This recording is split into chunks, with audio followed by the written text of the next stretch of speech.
लाडकी बहीण योजनेमध्ये काही निकष वगैरे लागणार? नाही, असं काही नाही आहे. कुठलेही निकष लागणार नाहीत. या संदर्भातली भूमिका जी आहे ते राज्याचे मुख्यमंत्री देवेंद्रजी फडणवीस साहेबांनी स्पष्ट केलेले आहेत. त्याच्यामुळे अशा पद्धतीच्या चुकीच्या अफवा पसरवल्या जात आहेत, कुठंतरी मिसकोट केलं जात आहे.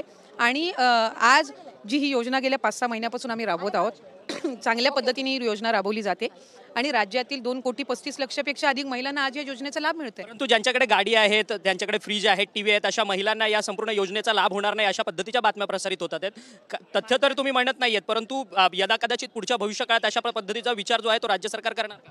भविष्यात काय होईल याचा वेग तर मी घेऊ शकत नाही.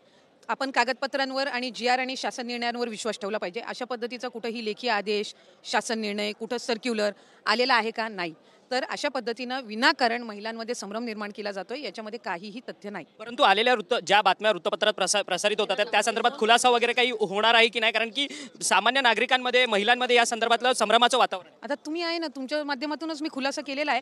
आणि कुठे ना कुठेतरी एक अनौपचारिक जी काही संवाद पत्रकारांसोबत झालेला होता, त्यामध्ये सुद्धा अशा पद्धतीचा कधी कुठं विषय झालेला नव्हता, पण मिसकोट करण्यात आलेला आहे. खरं तर एक जबाबदार वर्तमानपत्र आहे आणि अशा पद्धतीनं मिसकोट करणं हे चुकीचं आहे. लोकांमध्ये त्याचा वेगळ्या पद्धतीचा संदेश जात असतो. आणि मी म्हटल्याप्रमाणे राज्याचे मुख्यमंत्री देवेंद्रजी फडणवीस साहेब यांनी या संदर्भामध्ये लाडकी बहीण योजनेसंदर्भामध्ये भूमिका स्पष्ट केलेली आहे.